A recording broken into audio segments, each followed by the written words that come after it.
Hello everyone, ಹಾಲಿನ ಕೆನೆನ ಬಳಸಿ ಮನೆಯಲ್ಲೇ ಹೇಗೆ ತುಪ್ಪ ಮಾಡೋದು ಅಂತ ಹೇಳ್ತೀನಿ. ನಾವು ಹಾಲು ಕಾಯಿಸಿದಾಗ ಕೆನೆ ಏನು ಬರುತ್ತೋ ಅದನ್ನು 1 ಮಂತಿಂದ ನಾನು ಸ್ಟೋರ್ ಮಾಡಿ ಇಟ್ಟಿದ್ದೆ ಫ್ರೀಸರ್ನಲ್ಲಿ ಇಟ್ಟರೆ ಬೇಗ ಹಾಳಾಗಲ್ಲ, ಸೊ ಗಟ್ಟಿಯಾಗಿರುತ್ತೆ.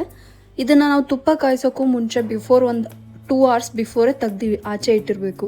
ಸೊ ಇದೆಲ್ಲ ಮೆಲ್ಟ್ ಆಗೋಕ್ಕೆ ಟೈಮ್ ತಗೊಳುತ್ತೆ. ಅದಾದಮೇಲೆ ಇದನ್ನು ಒಂದು ಪಾತ್ರೆಗೆ ಶಿಫ್ಟ್ ಮಾಡ್ಕೊಳ್ತಾ ಇದ್ದೀನಿ. ಇವಾಗ ಇದಕ್ಕೆ 1/2 ಕಪ್ ಅಷ್ಟು ಮೊಸರನ್ನ ಮಿಕ್ಸ್ ಮಾಡ್ತಾ ಇದ್ದೀನಿ. ಚೆನ್ನಾಗಿ ಮಿಕ್ಸ್ ಮಾಡಿ ಅಗೇನ್ ಇದನ್ನು ಫ್ರಿಜ್ಜಲ್ಲಿ ಇಡ್ತಾ ಇದ್ದೀನಿ. ಸೊ ಇದು ನೆಕ್ಸ್ಟ್ ಡೇ ಮಾರ್ನಿಂಗು ಇದೆಲ್ಲ ಬೆಣ್ಣೆನ ಬಿಟ್ಕೊಳ್ತಾ ಇದೆ.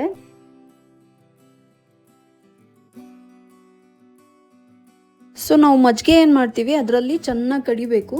ಸೊ ಆವಾಗ ಬೆಣ್ಣೆ ಎಲ್ಲ ಮೇಲ್ ಬರುತ್ತೆ, ಮಜ್ಜಿಗೆ ಥರ ಏನಿರುತ್ತೆ ಅದೆಲ್ಲ ಕೆಳಗಡೆ ಹೋಗುತ್ತೆ.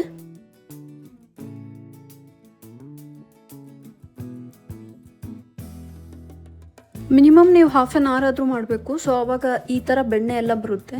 ನೋಡ್ಬೋದು ಅದು ಚೆನ್ನಾಗಿ ಬೆಣ್ಣೆ ಮೇಲ್ ಬರ್ತಾ ಇದೆ. ಮಜ್ಜಿಗೆ ಅಥವಾ ನೀರು ಏನಿರುತ್ತೆ ಅದು ಕೆಳಗಡೆ ಹೋಗುತ್ತೆ.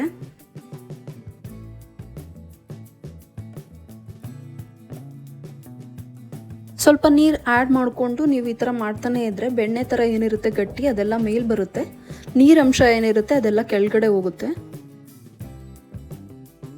ಇದನ್ನು ಮತ್ತೆ ನೀವು ಫ್ರಿಜ್ಜಲ್ಲಿ ಇಟ್ಟರೆ 1 hour ಆದಮೇಲೆ ಈ ಥರ ಗಟ್ಟಿಯಾಗಿ ಬಂದಿರುತ್ತೆ. ಸೊ ಬೆಣ್ಣೆ ಏನಿರುತ್ತೆ ಅದೆಲ್ಲ ಗಟ್ಟಿಯಾಗಿ ಮೇಲ್ಗಡೆ ಬಂದಿರುತ್ತೆ, ಮಜ್ಜಿಗೆ ಎಲ್ಲ ಕೆಳಗಡೆ ಇರುತ್ತೆ. ಬೇಡ ಅಂದರೆ ಫ್ರಿಜ್ಜಲ್ಲಿ ಇಡೋ ನೆಸೆಸಿಟಿ ಇಲ್ಲ, ನೀವು ಬೆಣ್ಣೆ ತೆಗೆದ ತಕ್ಷಣವೇ ಕಾಯಿಸ್ಬೋದು. ಇವಾಗ ತುಪ್ಪ ಕಾಯಿಸೋಣ. ಮೊದಲು ಬೆಣ್ಣೆನೆಲ್ಲ ಬೇರೆ ಪಾತ್ರೆಗೆ ಶಿಫ್ಟ್ ಮಾಡ್ಕೊಳ್ತಾ ಇದ್ದೀನಿ.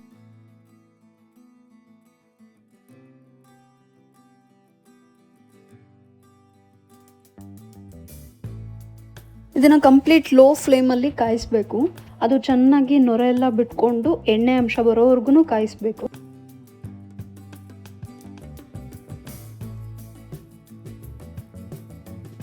ಇದು ಕಂಪ್ಲೀಟ್ ಅದು ನೊರೆ ಎಲ್ಲ ಹೋಗೋವರೆಗೂ ಕಾಯಿಸ್ಬೇಕು. ಇದಕ್ಕೆ ಸ್ವಲ್ಪ ಅರಿಶಿನ ಹಾಕ್ತಾ ಇದ್ದೀನಿ, ಬಿಕಾಸ್ ಕಲರ್ಗೋಸ್ಕರ. ನಿಮಗೆ ಬೇಡ ಅಂದರೆ ಸ್ಕಿಪ್ ಕೂಡ ಮಾಡ್ಬೋದು. ಮಿನಿಮಮ್ 1/2 hour ಆದರೂ ಕಾಯಿಸ್ತಾನೆ ಇರಬೇಕು. ಸೊ ಅದೆಲ್ಲ ಈ ಥರ ವೈಟ್ ಏನಿದೆ ನೊರೆ ಎಲ್ಲ ಏನಿದೆ ಅದು ಕಂಪ್ಲೀಟ್ ಹೋಗಿ ನಿಮಗೆ ಜಸ್ಟ್ ಆಯಿಲ್ ಥರ ಕಾಣಿಸುತ್ತೆ, ಅಲ್ಲಿವರೆಗೂ ಕಾಯಿಸ್ತಾನೆ ಇರಬೇಕು.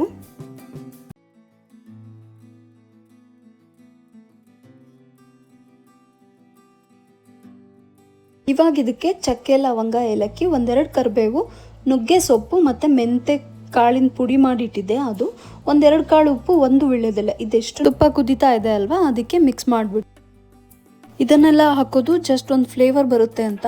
ನೀವು ಬೇಕಾದರೆ ನುಗ್ಗೆ ಸೊಪ್ಪು, ಮೆಂತೆ ಕಾಳು, ವೀಳ್ಯದೆಲೆ ಇದಷ್ಟನ್ನೇ ಮಿಕ್ಸ್ ಮಾಡ್ಬೋದು. ಸೊ ತುಪ್ಪ ಎಲ್ಲ ಇವಾಗ ತುಂಬ ಕಾಸ್ಟ್ಲಿನೇ ಆಗಿದೆ. ನೀವು 1 month ಅಥವಾ 2 months ಈ ಥರ ಏನಾದರೂ ಸ್ಟೋರ್ ಮಾಡಿಟ್ರೆ ಮನೆಯಲ್ಲೇ ಫ್ರೆಶ್ ತುಪ್ಪ ಮಾಡ್ಕೋಬೋದು. ನೀವು 1 month ಸ್ಟೋರ್ ಮಾಡಿ ಇಟ್ಟಿದ್ರೆ ಹಾಲಿನ ಕೆನೆನ ಮಿನಿಮಮ್ ಅಂದರೂ 250 to 300 grams ನಿಮಗೆ ತುಪ್ಪ ಸಿಗುತ್ತೆ. ಇದನ್ನು ಕಂಪ್ಲೀಟ್ ನೀವು ಲೋ ಫ್ಲೇಮಲ್ಲೇ ಕಾಯಿಸ್ಬೇಕು. ಇವಾಗ ಆಗಿದೆ. ಸೊ ಇದನ್ನು ಕೂಲ್ ಆಗಕ್ಕೆ ಬಿಟ್ಬಿಡೋಣ ಒಂದು 15 minutes. ಓಕೆ, ಕಂಪ್ಲೀಟ್ ಕೂಲ್ ಆದಮೇಲೆ ನೀವು ರೆಗ್ಯುಲರ್ ಆಗಿ ಏನು ಜಾರ್ ಯೂಸ್ ಮಾಡ್ತಿರೋ ಅದಕ್ಕೆ ಟ್ರಾನ್ಸ್ಫರ್ ಮಾಡ್ಕೊಳ್ಳಿ. 15 minutes 20 minutes ಆದಮೇಲೆ ಅದು ಈ ಥರ ರವೆ ಥರ ಬರುತ್ತೆ. ಸೊ ಪ್ಯೂರ್ ತುಪ್ಪ ಮನೆಯಲ್ಲೇ ಹೇಗೆ ಮಾಡೋದು ಅಂತ ನೋಡ್ಕೊಂಡ್ರಿ ಅಲ್ವಾ. ಯಾರ್ಯಾರಿನ್ನೂ ನನ್ನ ಚಾನಲ್ನ ಸಬ್ಸ್ಕ್ರೈಬ್ ಮಾಡಿಲ್ಲ ದಯವಿಟ್ಟು ಸಬ್ಸ್ಕ್ರೈಬ್ ಮಾಡಿ. ಏನಾದರೂ ಡೌಟ್ ಇದ್ದರೆ ಕಾಮೆಂಟ್ ಮಾಡಿ.